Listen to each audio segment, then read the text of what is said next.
Do you know what today is?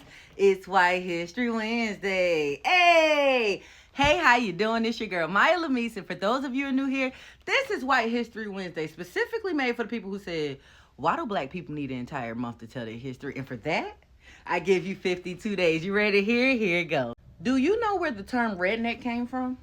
Yeah, me either.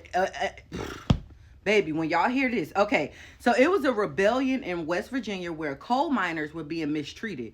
The coal companies controlled them. They owned the houses that these people lived in. They owned the schools that their kids went to. They owned the stores that these people shopped at. They owned it all. They even paid them in something called script, which is company money that only worked when they used it with the company. So every time they get paid, their money was going right back to the company. So they weren't making any money. There was no hope for financial freedom or anything because the money they were being paid and only worked at the company, okay? So citizens got tired. They started to protest. And when I say citizens, Black, white, Hispanic, Native American, everybody, right? So they got tired. They started to protest and form a union. And in return, the company hired private military, a private army, to put them out of their homes. They set the houses on fire. They beat them. They harassed them and all of the above. But in 1921 on Blair Mountain, it reached a boiling point, okay? These people organized, they marched, and they wore red bandanas around their neck to determine who was with them and who was against them. Because shit got real, y'all. When I say it got real, it got real. They fought 3,000 deputies and the private army, and they was busting their ass for 5 days. They really was, so far to the point that the U.S. sent in the military to fight its own citizens because they wanted equal pay and equal. White History Wednesday. These people dropped bombs on U.S. citizens all because they just wanted freedom. But this is the land of the free. Okay, now we're going to move on to William McDonald. He was the first Black millionaire in Texas, man. First of all, this man said he going to stick it to the man no matter what, okay? So he built his house resembling his father's enslaver's home. It was a 3-story house.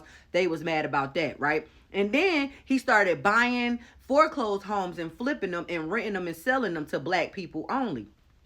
He opened up the first Fort Worth's Black-owned bank. He also donated a building to the YMCA so that minority children had a safe place to go. And he opened up the Gym Hotel so that way Black travelers would have a safe place to stay. Right? Right. Now, this is where he said he's sticking it to the man because he said he's looking out for his people. All this activism that he did, his last thing to get on these European immigrant nerves was he had his burial site be placed right across the street from the Triple K meeting grounds. Oh, yeah, he said, y'all gonna see him. Y'all gonna see him. White History Wednesday.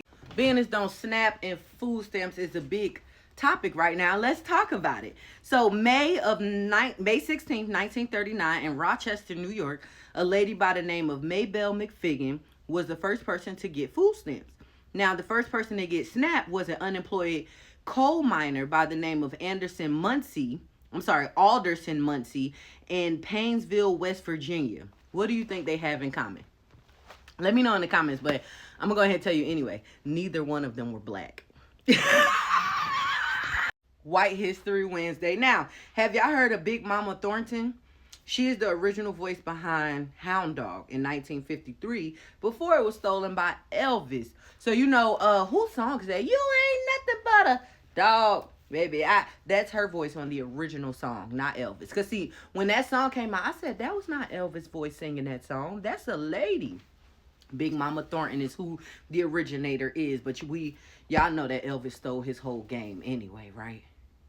White History Wednesday. Now, I just want to bring up how these people play in our face all the time. Ruby Bridges, right? We always taught who Ruby Bridges was. If you wasn't, let me know in the comment, and I'll make sure to cover her in White History Wednesday next week. But we was taught about Ruby Bridges, and they taught us about her in black and white as if it happened so long ago, right? Ruby only 70 years old. She's still alive today, and she's still an activist till this day. Till this day. But y'all taught us about her in black and white as if it was so long ago. Matilda McCreer. She was born in 1857. She passed in 1940. 1940 wasn't that long ago. It wasn't even 100 years ago. Now, she is the last survivor of the transatlantic slave trade, and she passed away in 1940. That wasn't that long ago. White History Wednesday. Make sure you like, share, comment, subscribe, okay? Make sure you grab some merch. If you would like to support me, please do, because I love making these videos, and I know y'all love me making these videos. So if I'm gonna keep making these videos, we gotta keep, know what I mean? Know what I mean? Have the day you deserve. Love y'all. Except for the, we ain't gonna go there.